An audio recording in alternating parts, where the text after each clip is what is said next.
Good afternoon, everyone, and welcome to a first road edition of Topic Time with Harrison Young in just about 8 years. I haven't done a road show since June 1st of 2014 in Terryville, Connecticut, and one of the girls I interviewed at that show, mother and daughter team, the daughter ended up being in a national Nickelodeon film 5 years later when she was 15, and the gentleman I'm interviewing here at his home in lovely Hingham, Massachusetts, is a pretty big deal in Boston media and car repairs. We're going to talk to him, Mr. Bill Brusard, but before I do that, I've got to read these great underwriters as usual, and then we will commence. So, we have Salon Giovanni in Marshfield, we have Crazy Axes Rec Center in Hanover, we have New England Floorscapes in Middleborough, we got Carver Jewelers, Ronald R. and Lyle Delano Goldsmiths in Carver, we got Maggie's Cuts in Kingston, we got Bryantville Family Chiropractic in Pembroke, Dr. John Steves running it there.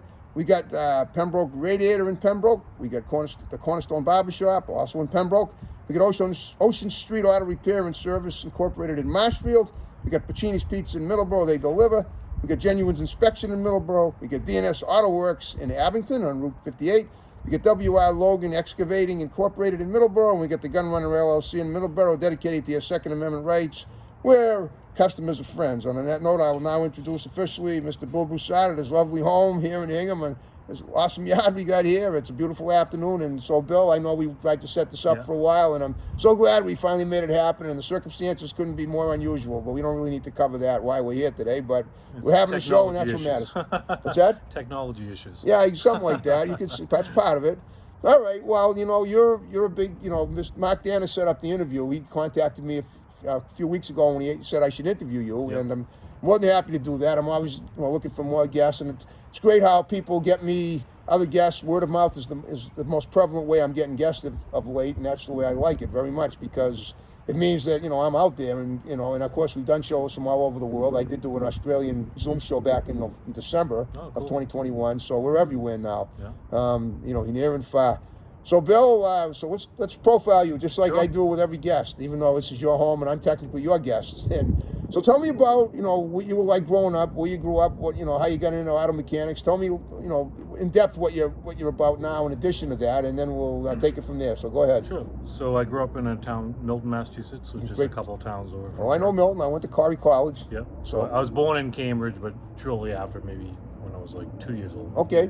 Moved to Milton. So born and raised there. Yep. Nothing really. When I was growing up, I wanted to be a carpenter. Okay. That was kind of my dream growing up. So I took woodworking in high school. Milton High School? Milton High School. Got it? Yep. Okay. School wasn't really my thing. I was kind of a C, D student. Yeah, better than I was. But I loved working with my hands, so I got a job with a cabinet maker. Okay. I liked doing that, but then I didn't see much of a career path with that when I became. Why not? Maybe the person I was working for at the time, someone was working there, and they're like, you're not gonna make a lot of money. Oh, okay. You're gonna struggle like me. So Interesting. It kind of turned me off. Okay. So I took auto repair class. I was a senior At Milton High School. at Milton High. Got it? And the teacher gave everyone a pamphlet. Okay. Toyota was doing a program. Okay. Saying, hey, we're looking for mechanics. At the time it was 1987. It was like, you can make $50,000 a year or more, which was a lot of money back then. It's not bad now either, but it's certainly. And there's a big shortage of mechanics. Okay. So I'm like, well, I kind of like automotive. So Yep. let me And you like money. Yes, I'm like, Obviously. I need to make a living. Right, exactly. So I go, let me go check this out. Okay. So that was at a Mass Bay Community College. That's in Quincy, right? It was actually in Framingham. Okay. Yeah. So so I checked it out, and actually another friend of mine, he joined the class with me. Okay. And kind of the rest is history on that end of it. So just to give you a background, so it was a 2-year program. Yep. And then they place you into a dealership. This was still out of high school. Yeah. Okay, so I was in college. So you were in college after my this. senior year. All right, where did you go to college? So it was at Mass. Oh, Mass Bay, yeah, right? My Mass bad. Bay Sorry Community about College. that. Yep, I'm sorry. And Little slip it was there, at the Framingham branch. Yeah, Framingham Brewery. Okay. So it was Toyota sponsored it. Wow. And if you did okay, they actually paid for it, which I did okay. So they actually paid for it. I got a quick question off the bat. Toyota's a foreign car maker, so I guess I'm just wondering: did you feel that it was a little more complex to work on engines under a foreign hood than under American hoods? I'm only asking because As far as I know, almost every car today is a foreign car, even the American ones, because Yeah, parts they come use from. parts from all over the world. So at the time, I didn't know anything about cars. Okay. I'd say my friend more kind of pushed me in. He's like, hey, the Toyotas are, General Motors aren't that great, but the Toyotas are good cars. Okay. I think we should take the Toyota program. Interesting. General Motors had the same program. I think Chrysler had the same program. It does. Okay, so the American car companies have them too. Yeah. Okay, so, but Toyota paid more. Hey, let's give it a shot. Right. Okay. So so that was like a 2-year school. Right. But as far as it's, I didn't play any sports in high school. I did gymnastics for, I think, a half a year or something. Okay, you look athletic, so I would have guessed that's that you something did. I picked up probably in my senior year. I started going to the gym, and your house you have a nice home gym in there. I and I kind noticed of too. never stopped. Cool, good for you. Yeah. Okay. So that's something I enjoy to do. That's my pastime. That's it. You want to stay healthy and live long. Sure. And of course, Yeah, I get it. You got to take care of yourself. Exactly. So that's something I enjoy to do. So I took the program, and then they place you into a dealership. Yep. And then shortly, a couple of years after that, I became a master Toyota technician. Wow. And I think I was the youngest master Toyota technician ever. Wow, Because no it was kidding. a newer program. Yeah. And so I was like 21. Yeah, right. And I was working on my neighbors' cars in my parents' yard at nighttime, dealership during the day. So, I bought my first 3-family when I was 21. I saved up enough money in Quincy, and then I used that garage there, and I built up a customer base. And then years later, I took that customer base and opened up my own shop. Wow, and that's what you have now. Yep. Okay, and what a house too. So you've owned your own shop how many years now? So this current location, I've been over at 30 years, right? Yeah. So this is 20 years at this location. Yep. And I had a shop before that, so probably 25 years I've been on my own. Okay. And then before that, I was at the dealerships up until I was probably 26, 27. It must be great working for yourself. Do you have a lot of help under you, people under you? Yeah, so I have 3 shops now. Oh wow, okay. So I mean, if I had to total up all the employees, we've got like 50 plus employees. That's not bad. I mean, it's still cost effective to have 50 employees in 3 shops. That's not a lot. Yeah. Yeah. So at this location in Weymouth, I have I have 12 people. Okay. That wouldn't be Washington Street Motors, would it? No. Okay. It's JB Auto Care. All right. All right. You just repair them. You don't sell them. Yeah, we don't sell them. You don't sell them. I do have a used car license, but I don't have the space for it. So I understand. I can't really, just the bins for the Yeah, for and the we're so wrenches and busy with stuff. repairs Right. that it became more of a distraction. I did sell a lot of cars in the past, but I had to put that down because Oh, you did. it Well, became a so you distraction. did work for some car dealers too, used cars and new ones as well. So I worked for new car dealers. I worked for Lexus. Okay. And I worked for Toyota. Okay, both in Metro West. Yeah. Okay, Yeah. cool. All right, so that's pretty impressive. You have you have 3 now. You have 3 shops. Yep. Where are they? I mean, what towns? So one is here. Yeah, in in Weymouth. Hingham. This is Hingham. Yeah, this is Hingham. So I should say Weymouth. Weymouth. Next town, North Weymouth. Yep. And then the other 2 are in Texas. Oh, okay. Yeah, so I have some business partners with those. Yeah, must be pretty oily. Yeah. Not bad. Okay, yeah, the guy you were talking to earlier today. Yeah. Okay. All right. So I mean, but now that you're like the head honcho, so I mean, today do you work as hard physically under the hoods as you used to when you started? Yeah. So it's funny. So when I first opened this location in North Weymouth, Yep. it was 3 bays. I was the mechanic. Yep. I was a service writer, and Yeah. I was everything. So I wore all the hats. Right. And it sat out just me. And then I hired a mechanic, another mechanic, and then a service writer, and who became my manager. And so I started adding staff Okay. as time went on, as a business grew. And then Right. I expanded from 3 bays to 4 bays. Then I bought the property behind me, and we tore down the house and built 4 more bays. So we have a total of 8 bays right now. Wow. And we're talking about expanding. I have gas pumps. They're taking the gas pumps out and putting 4 more bays. But you said you had to tear down houses too? A house, yeah. Well, I mean, isn't that something like eminent domain? No, so it was commercial zone. Oh, I see. Okay. And the house, went into foreclosure. Oh, I see. Okay. People that live in there abandoned the house. I see what you mean. All right. So nobody got screwed in a bad way. No, not at all. Yeah. Okay. So it was actually, I was doing the town a favor because it was a rundown house. Yeah, and you were putting more money into the tax base. Yeah. So I bought the property, demolished the house. The neighborhood cheered me on because it was an eyesore, and I built a nice building there. That's great. Yeah. Okay. Now I want to find out. You have a kind of a media deal going with WRKO. You run Grace Curley's show every Monday. You go to the radio station. How did you? That's a pretty nice gig for yourself. How'd you end up getting that? So it's fun. So Howie Carr had a car guy working for him. Right. And he got sick and he couldn't do the show anymore. So who got sick? His car guy. Oh, I see what you mean. Yeah, I remember hearing that. Yeah, I'm an avid Grace listener. and Howie have kind of the back to back. Oh, I know they are. It's kind of one show. Right, I know that. So a friend of mine who's friends with Howie Carr, they were talking like, "Hey, I need a car guy. Do you know anyone?" Oh, okay. And he said, "Yeah, my friend Bill. He's an expert." So he called. His wife called me up. She's a producer, and she's like, "Would you like to do the show?" So I'm like, "Yeah, I'd be honored." Cool. So I'm on with Grace Curley and Howie Carr. That's pretty. That's the high rent district in Boston radio for sure, and they look pretty good on the on the old flat screen as well. Sure, I know that. That's great. I mean, so you basically, when you run Grace's show, you run every Monday with her. Well, one Monday a month. One Monday a month. But you basically talk about the current stuff going on with cars, the upkeep that's necessary, and so people will call in with their car questions, problems, whether there be problems or what kind of car they want to buy. Or, Okay. what do I think about this? Right. So they'll kind of. It's kind of like you do what Junior DeMeo does on the weekends. Yeah. I got it. Okay, that's awesome. All right.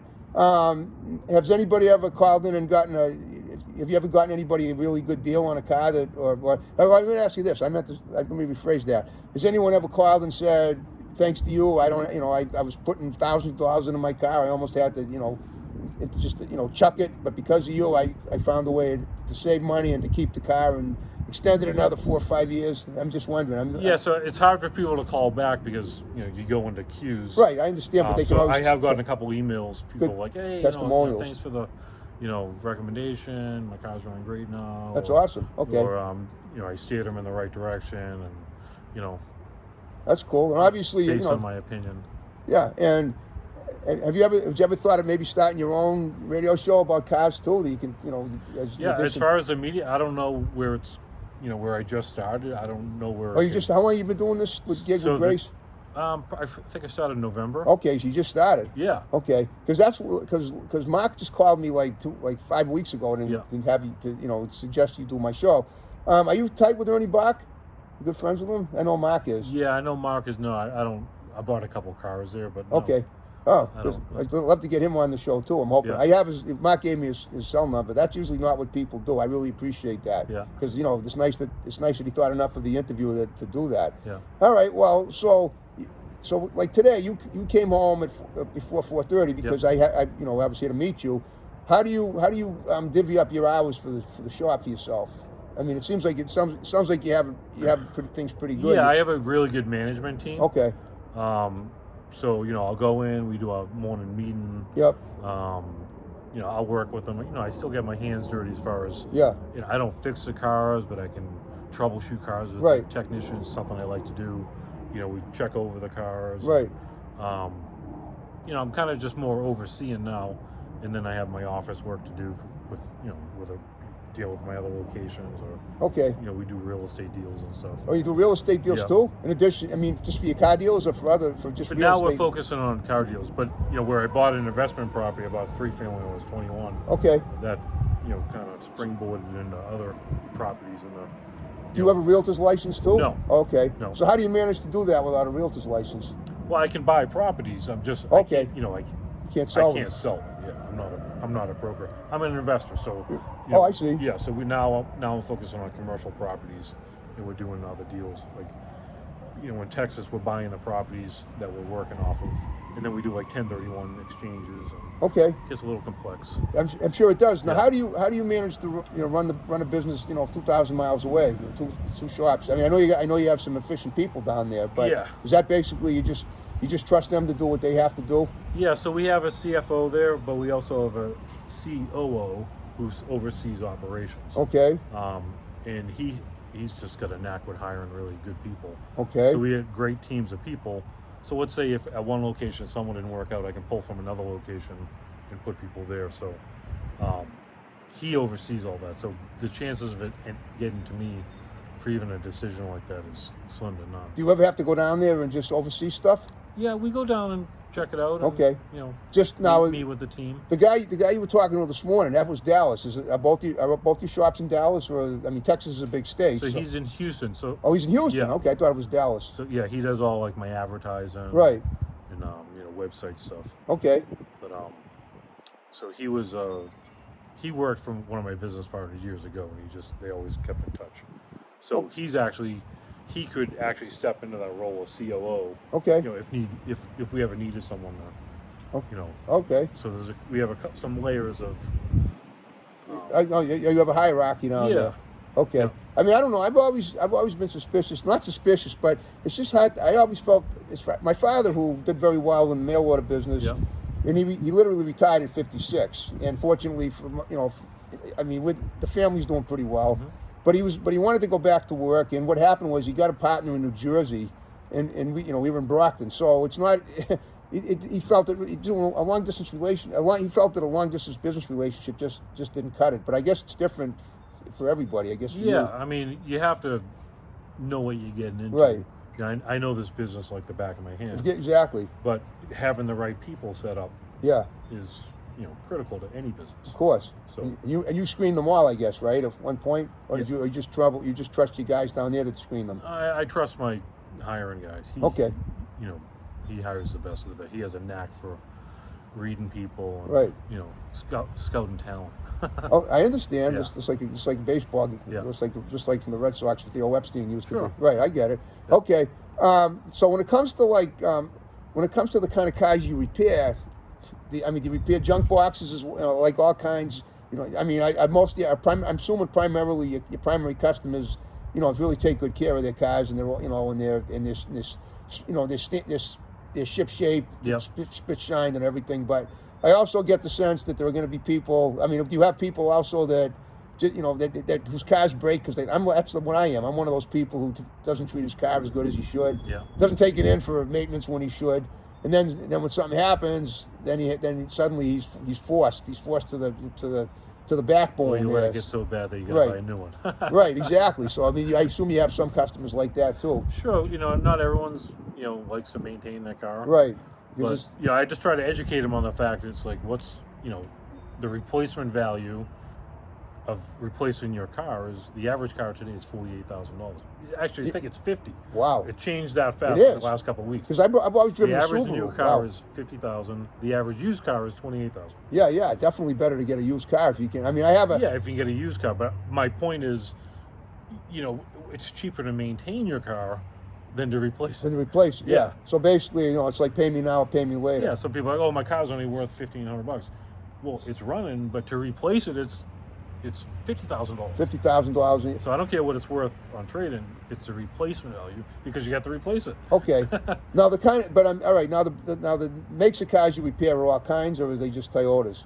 So we fix all makes. When I first went into business, I tried just fixing Toyotas. Okay. But, it was such a niche that there wasn't enough customers to pull from an area. So Okay. I kind of graduated. We fix everything. Okay. Like our slogan's "Car Trouble, we fix everything." Right.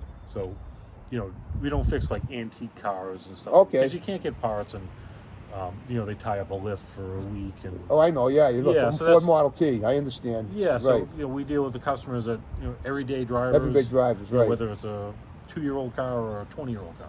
Okay. But you start getting into the old stuff like, oh, I had this car sitting around my yard for the last couple of years. Can I have it towed up the shop? That's not the real shop we are. I understand. Yeah. All right, now this leads me to ask you. Now I had Mark Danner on back in November, and we were talking about how I had some issues with some of the dealers. One of them was Planet Subaru in Hanover because and I know you didn't watch the interview with him, but sometimes I really get aggravated when something that I think should be easily fixed is not because the dealer doesn't have the part. For instance, my sun visors broke off in my old Subaru. Okay. Yep. So I went in there one day and I said, okay, can you just, can you clip them back on? And he says, well, no, we got to order the parts. It's going to take a few weeks. Yeah. That really aggravates me. And I don't know if you have customers that have that issue yourself, or if somebody comes to you, do you have parts available for, for most of the mechanical or the regular maintenance, the safety features of cars like sun visors, which have certainly safety features because you need them when you're driving them home on the Western Sky and on anywhere in the United States. So we have some different part sources. Okay. I mean, in today's age, you get a supply chain issue. Okay. So, like I have a car, I'm waiting for a coolant pipe for the last 2 months. I should know what that is, but yeah, like it holds antifreeze out of the water pump. So it's like, but it's few and far between. Usually you can get parts, within a day or two. Okay, but you never had anybody come in and say something like, I need to fix my sun visor or something that's even I know a mirror. I've had my mirrors break off too, and that's something you have to order. I totally get that. Yeah.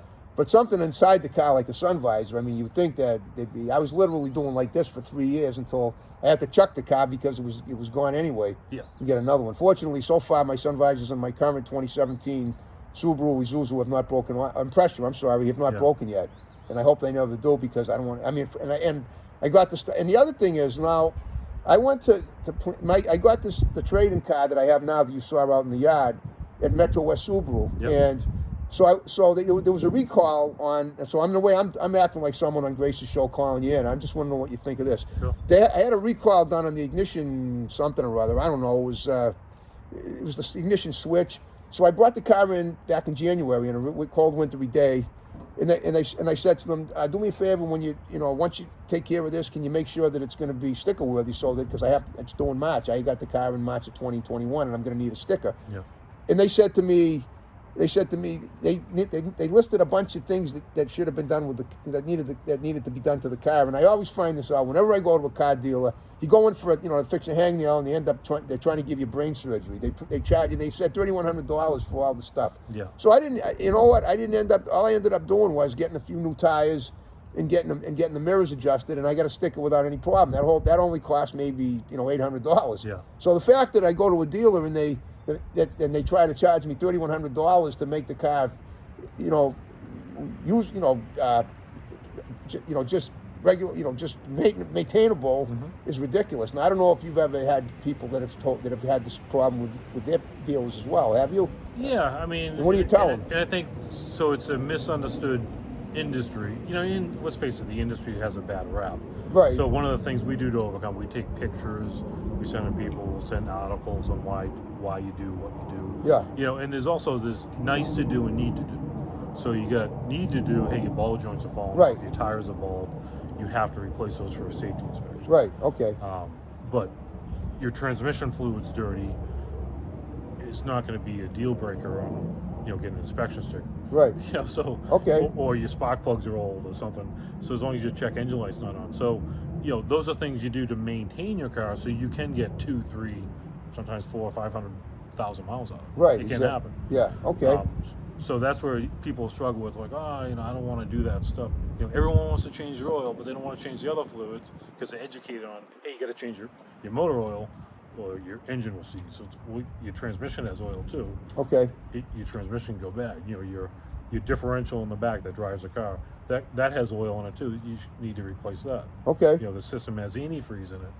That needs to be replaced periodically too. Yeah, I don't think I've ever done that. I think the antifreeze I haven't replaced the antifreeze in eons. I mean, every winter I've never had a problem starting my engine. That's the one good thing. Plus, like you, I think you keep your car outside, but I'm a single guy with a 2-car garage, and I'm able to keep my car in the garage. And I think in a way that enables me to, that keeps the cold frost out to the degree that even on a frigid day in winter, I'm usually able to start the car without any trouble. Sure. Well, what can happen with antifreeze? It gets corrosive over time. Yeah. So then it starts eating at your engine, your radiator. So you do have to change it every few years. So you can't see it's from the inside out. And then if, also your water pump's leaking, your head gasket's leaking, also then it becomes, now you got to throw the car away. Then you got to throw the car away. Because it's going to exceed the value of the car. Exactly. Yeah, I know. Like I said, you could have just flushed your antifreeze for $100. Right. I'm not the most efficient person when it comes to like keeping up my car. I do, I drive every day. It's for my work and everything, obviously, or I wouldn't be here. So that's really cool that that you seem like, you seem honest enough, and obviously to be on the radio, that's pretty impressive to be on Boston Media. Yeah, like I said, I show people what's wrong with their car. Right. I don't put a gun to there. Just of course, nobody educate does that. them on why to do it. It's just when people see those they get sticker shock very easily when it comes to repairs and stuff. Yeah. All right, I'm not listen. going to just throw a number at you without Oh, telling I know you that. Of course you want. what's going on. I don't think they behind did that at Metro West Subaru either. All I'm saying is that when I saw that steep thing, $3,100, do I really need to pay that much to make my car, keep it maintainable? Yeah. And as it turns out, I really didn't need to pay that much. to get a sticker. Yeah. Right, exactly. So I just brought it to Monroe in Brockton, where I live, and they, Yeah. I did whatever I had to do. I just heard a ding go off. Was that the phone? How much? Did you see the time we have here? It says 25:47. Okay, so that is we're in the final 5 minutes of the show. Okay. Just like I asked you to, the second. Well, so Bill, you did a wonderful job. I hope thank you. I hope you had fun doing my show I did, in the yeah. privacy of your backyard. But we're going to get it up on YouTube, and people are going to Yeah. see it. I hope Grace and Howie like the show. I'd love to get either one of them on the show, both of them. Yeah, well, they're coming to my shop on May 6th, and they're going to broadcast from my shop. Oh, okay. If you wanted to come down and say hi to That's them. my father's birthday. I may be doing my show that night. Maybe, yeah. From 12 to 6, they'll be there. May 6th. Yeah. What day of the week is that?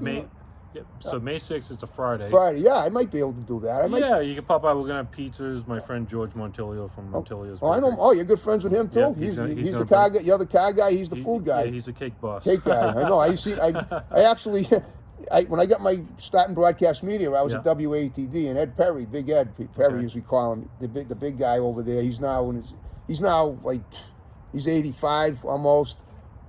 He's 82 actually. He was born in 1940s. But when he had a birthday a bunch of years ago, like when he turned 70, over at they call it the Baca Tavern in Situate, they had a huge cake we for him. had a reception there, me and my wife. There you go. Okay, it's a nice place, but it's pretty easy. It's pretty easy to get lost there. Oh yeah. It was worth for Big Ed Perry's party. That was wonderful. They've had all the Christmas parties there. I used to go to them all the time. Oh, cool. All right, well, Bill. So look at the phone here and give a few shouts out to people that are going to see the show, and then if you know anybody that wants to, if you had a good time with me, see if you can send people my way. You got my numbers now. Obviously, I know we wanted to do this for a while. Yeah. But go ahead, just say, give shouts out to Grace, Howie, your wife, the people in Dallas, Houston, wherever. Yeah, big shouts out to the radio station, WRKO, Howie Carr and Grace Curley. They're amazing people. And his wife, Kathy, she puts the show together. Whose wife? Howie's wife. Howie's wife does that? She's a producer. She's the producer. I didn't know that. I didn't even know it was... Yeah, maybe she can help us edit this. Maybe she could. Yeah, she knows how to do graphics, Yeah. but maybe we can figure it out before we have to go to that, and which wouldn't be a bad idea, but we'll see. Yeah. All right. Well. My family, they're very supportive of what I do. They should be. Yeah. A place like this, I would be too if you were related. Well, it's a risk. When you're an entrepreneur, you're risking it all. I know that. On a daily basis. So I'm sort of an entrepreneur. you get it. So it's like, Okay. They just see the tip of the ice. Most people just see the tip of the iceberg. They don't see the late nights and the hard work and the failures. You have a big. I know your wife's here. Do you have a big family? No, so I just have a sister. My mom lives down in Naples. You don't have kids? I had kids. So my daughter is 21. Oh, okay. She's goes to UMass Amherst. Cool. Okay. My son is 19, and he just started working for me. Oh, good. So okay. he wants to do what I do. He's always saw the glamorous side of what I do. So I told him, well, if you want to do what I do, you got to do what I did. So I had him exactly. You got to work his way up. Yeah. You got to So get he your worked at fingernails quick dirty. lube places for the last year and a half. Cool. And he learning the business. Now he's working for me. That's awesome. Yes, Okay. He must live. They must be local then. Your kids. Yeah. Oh, good. Okay. Yeah. That's awesome. Okay. Well, you did a great job, Bill. Thank you. I'm glad Mark recommended you to do the show. I hope you had fun. Yeah, we had a blast. Okay. All right, folks. Well, we're going to wrap it up now. You ready to, as we did at the beginning? Okay. Thanks for watching Topic Time. More great episodes to follow. See you next time. Take care. Bye-bye.